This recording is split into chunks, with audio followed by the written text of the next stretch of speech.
أفلا يتدبرون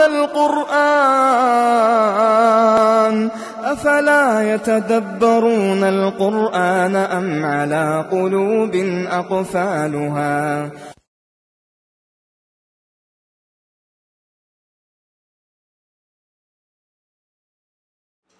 بسم الله الرحمن الرحيم الحمد لله والصلاة والسلام على رسول الله وبعد السلام عليكم ورحمة الله وبركاته.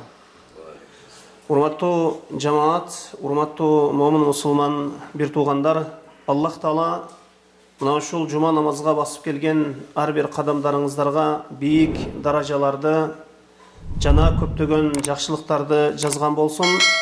Аллах Таала биздин билип билбей жасаган күнөө иштерибизди Аллах Таала өзү кечирсин. Мына Аллах Таала насип кылып дагы бир жума намазында жүз көрүшүп отурабыз. Аллах Таала мына ушул окуй турган жума намазыңыздарды Аллах Таала кабыл кылсын. Бүгүнкү жума баяныбызда айта турган маселебиз, боло турган сабагыбыз ошол Кур'ан-ы Каримдеги эң кыска сүрөлөрдүн бири, мындайча айтканда эң кыска сүрө Кавсар сүрөсүнүн кыскача тафсирини окуп үйрөнүү менен, маани маңызы менен таанышабыз. Мына ушул сүрөнү окуп үйрөнөбүз. Кавсар сүрөсүнү баарыңыздар жатка билесиздер. Бул кыска сүрө, мына ошондуктан мына ушул сүрөнү окуп үйрөнүп койсок өзүбүз үчүн эле жакшылык болот. Бисмиллахир-рахманир-рахим. Inna a'taynakal kawthar fasalli li rabbika wanhar inna shani'aka huwal abtar. Kawsar suresi 3 ayattан турат. O Muhammed, çınında biz sana Kawsar'dı berdik. Bul birinci ayat.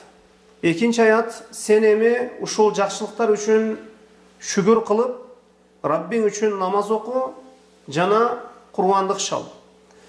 Bu ikinci ayat. Üçüncü ayat, albatta seni ayıptagan adamdın özünün artı kesilgen. Mına uşul 3 ayattan turat, 3 kıska bolgon ayattan turat, birok öte ulu manilerge bolgon sürö. Kur'andaga kıska sürö, birok bul sürö öte ulu manilerde öz içine kamtagan sürö bolup sanalat.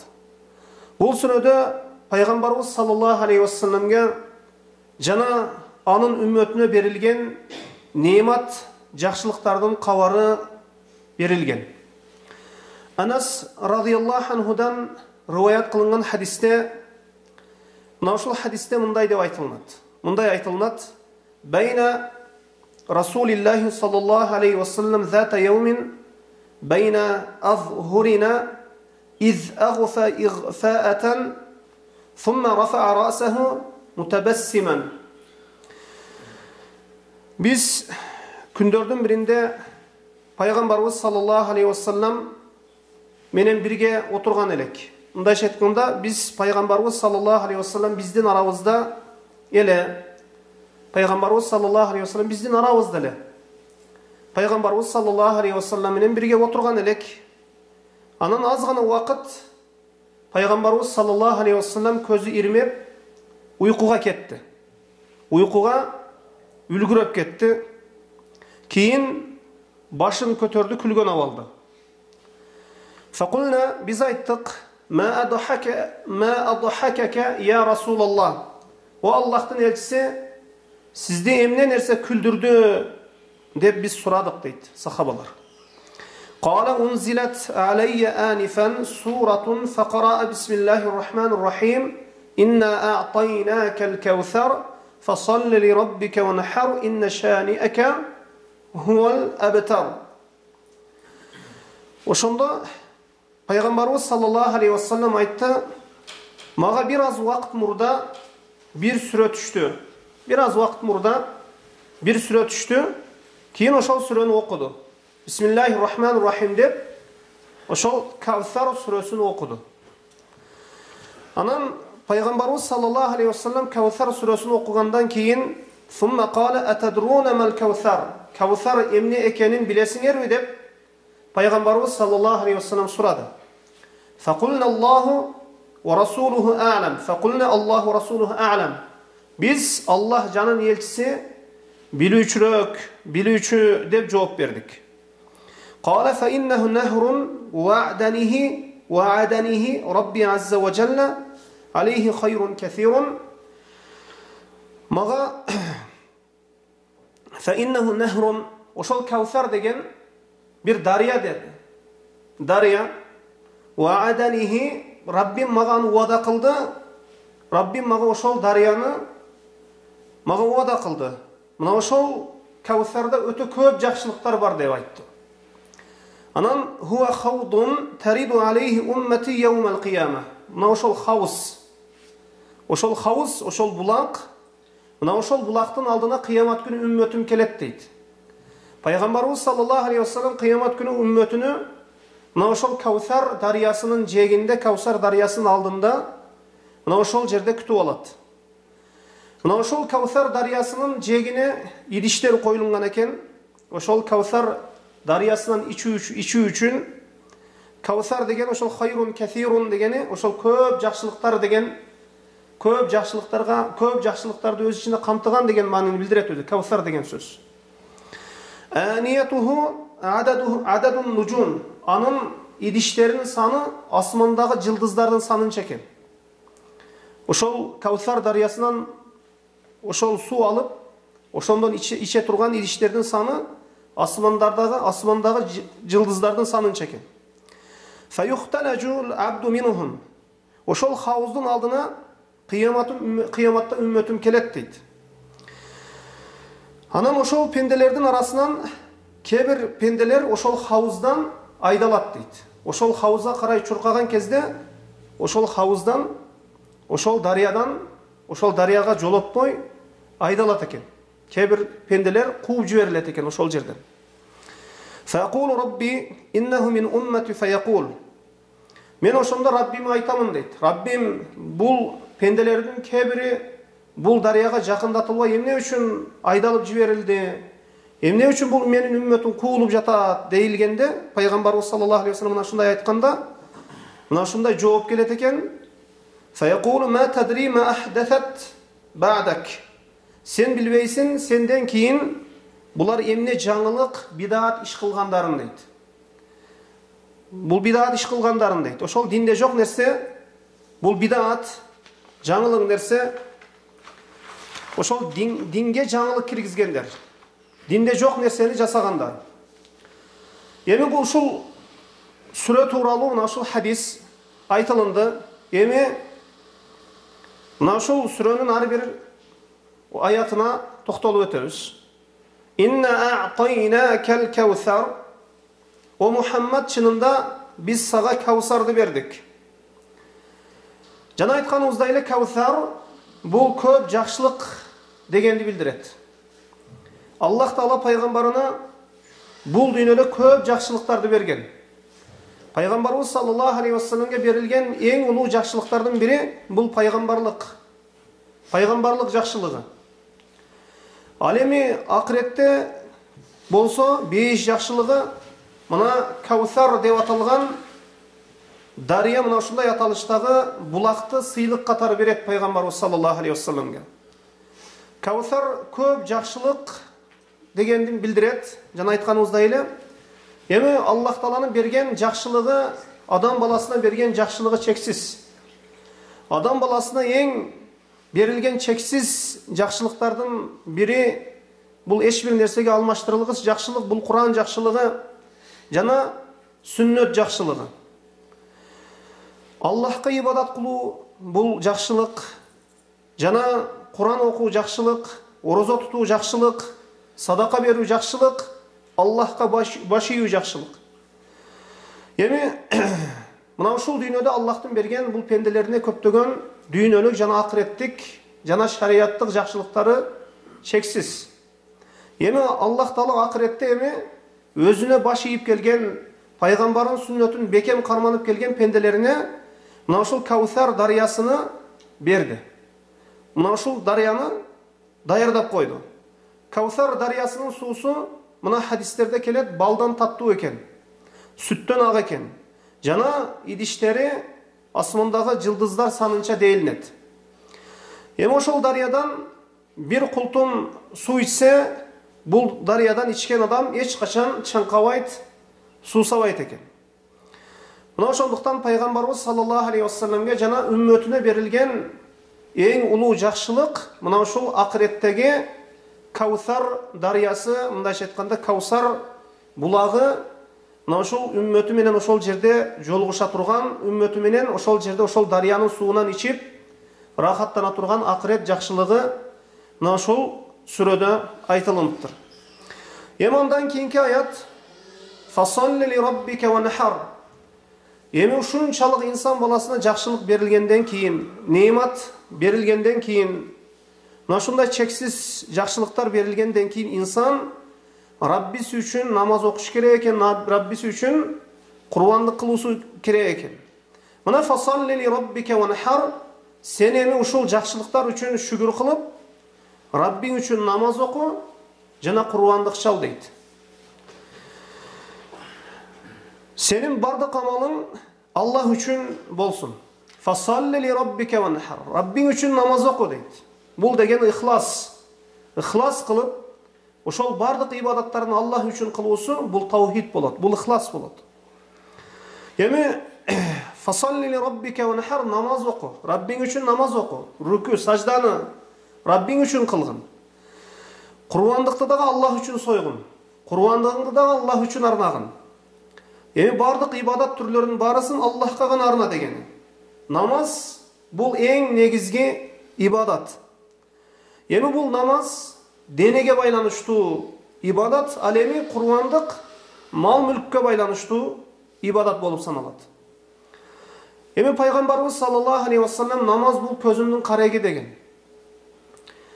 Бул пайгамбарыбыз саллаллаху алейхи вассалам башына түшүк түссө, ошол намаз убакыты келип азан айтылынса, ошол башына түшкөн түшүктү унутуп калчу. Пайгамбарыбыз саллаллаху алейхи вассалам башка бир хадисинде айтат: "Ас-салату бурханун муъмин", намаз бул момун мусулмандык далили дейт. Эгер киши эртең кыямат күнү Аллахтын алдында жүзү жарык болуп мусулманчылыгын далилдегиси келсе, ошол пендеде намаз болуш керек. Жашоосунда намаз окуп өткөн пенде болуусу керек. Эгер Аллахтын алдына намазсыз барып кала турган болсо, албетте ошол пенде акырет жакшылыктардан куруп калган болот. Жана ошондой эле кыямат күнү дагы эң биринчи пенде намаздан эсеп кылынат. Намаздан эсеп кылынгандан кийин, андан аркы намаздан эсеп өтүп, намазы жакшы болуп, ошол өтүп алгандан кийин намаз эсебинен кийинки эсептери жеңил болот.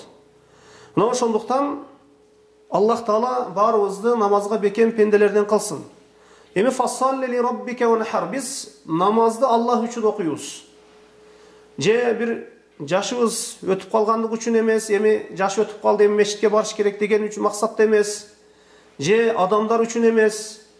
Бул Аллах разылыгы үчүн, Аллах Таала ушул ибадатты мойнума парз кылган экен деп, мына ушуну сезип, парздыгын билип, моюндап келип, Аллахка рүкү кылып, сажда кылып, дуа кылып, намаз окуйбуз. Эми курбандык ибадаты, мына курбандык ибадаты дагы эң улуу ибадаттардын бири. Эми бул ибадаттагы Аллахтын жалгыз өзүнө гана арналуусу керек. Пайгамбарыбыз саллаллаху алейхи вассалам айтат өз хадисинде: "Ла'аналлаху ман забаха ли гайрилла". Ким Аллах Тааладан башкага атап курбандык чалган болсо, Аллах Таала ошол пендени каргыштады дейт. Мына ошондуктан бул курбандык ибадаты дагы Аллахка арналуусу керек. Ошол курбандык ибадатыны кан чыгарып, Аллахка арнап бисмилла менен союлса, мына ушул момун кишинин ибадаты болот. Эч бир кабырларга, эч бир олияларга, же бир таштарга, же мазарларга арнабай, жалгыз Аллахтын өзүнө гана арнап сою, жана бисмилланы айтып сою, мына ошол курбандык ибадат экендиги болуп, ошол курбандык ибадаты мына ошондо гана Аллахка чыныгы түрдө арналган болот. Эми мына ушул акырет жакшылыгындагы Каусарга жетиш үчүн, ошол дарыядан барып рахаттанып, ошол пайгамбарыбыз саллаллаху алейхи вассалам менен ошол дарыя жегинде, Каусар дарыясынын жегинде жолугушу үчүн, ошол мындайча айтканда мына ушул сүрөдө бир шарт коюлуп жаткандай. Шарт коюлуп жатканын билсек болот. Мындайча айткан, биринчи ибадаттарыңды ихластуу бол, жана ибадаттарыңды ихластуу бол, жана ошол ибадаттардын баарысын Аллахка гана арна. Мындайча айтканда ошон үчүн намаз окуу жана курбандык чал. Бенде намаз окуу менен жана курбандык чалуу менен мына ушул Каусар дарыясына мына ушул жакшылыкка жеткен болуп саналат экен. Эми инсан ибадаттарында ықыластуу болсо, бул таухид болот. Ошол пенде Аллахтын бирлигин ырастап, жалгыз Аллахтын өзүнө гана сыйынган болот. Ал эми ошол ибадаттардын баарысын Аллахка арнаса, мына ушул натыйжада ошол Каусар дарыясына ошол жакшылыкка жеткен болот. Эми андан кийин инна ша'нияка хувал абтар, чындыгында албетте сени айыптаган о Мухаммад саллаллаху алейхи вассалам, сени айыптаган адамдардын артын кесип койдук дейт. Эми ким пайгамбар Мухаммад саллаллаху алейхи вассаламды жаман көрсө, жек көрсө, Аллах Таала ошол адамдардын келечегин жок кылып коет.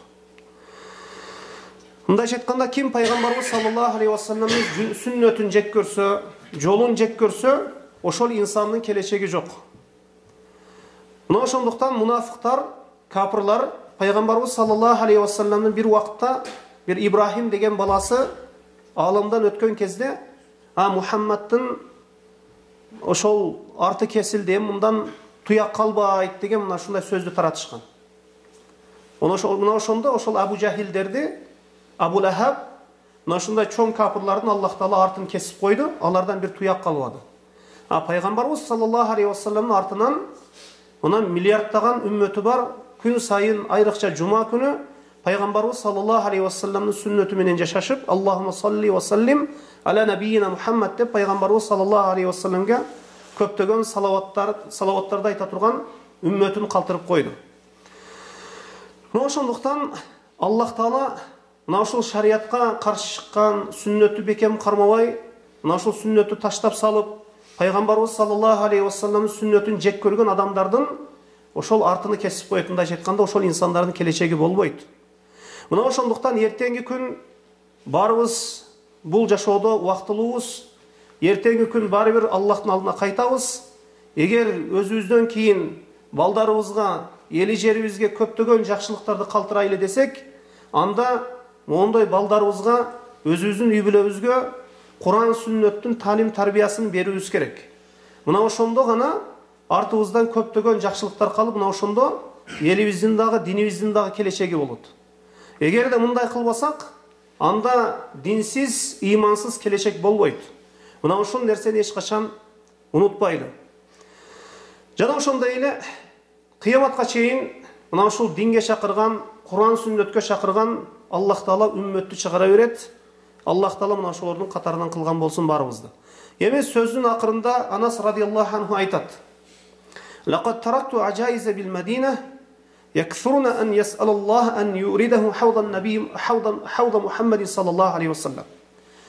Анас радиаллаху анху айтат: "Мен Мадинада ошол пайгамбарыбыз саллаллаху алейхи ва салламдын хаузыны өтө көп сураган кемпирлерди таштап кеттим" дейт. Ошол Анас радиаллаху анху Мадинаны таштап, ошол бир тарапка, бир жерге кеткен кезде, Мадинада пайгамбарыбыз саллаллаху алейхи ва салламга салават айтып, пайгамбарыбыз саллаллаху алейхи ва салламдын ушул хаузын сураган, ушул Каусарды сураган кемпирлерди билемин, мына ошол кемпирлерди көргөнмүн, аябай сурашат эле дейт. Мындан келип чыкты, биз кээде дуаларыбызда Аллахумма уридна хаудан набийина Мухаммадин саллаллаху алейхи ва саллам, о Аллахым, бизди дагы кыямат күнү ошол пайгамбар Мухаммад саллаллаху алейхи ва салламга берилген Каусар дарыясынан бизге дагы берген, бизди дагы ошол жерде чогулткон, мына ошол дарыянын жегине бизди дагы ошол дарыяга алып келген деген дуаны кээде айтып турсак, бул сүннөткө ылайык болот экен. Мына ушул кыскасы, мына ушул сүрө, мына ошондуктан амалдарыбызда эки нерсе болсо көптөгөн жакшылыктарга жетет экенбиз. Биринчиси ихлас, экинчиси ошол пайгамбарыбыз Мухаммад саллаллаху алейхи ва салламдын сүннөтүнө ылайык болсо, мына ошол гана шариятыбыздагы эң негизги эреже болуп, көптөгөн жакшылыктарга жетүүбүзгө мына ушул ихлас жана сүннөт себепчи болот экен. Wallahu a'lam wa sallallahu ala Muhammadin wa alihi wa sahbihi wa sallam. Subhanakallahumma wa bihamdika ashhadu an la ilaha illa anta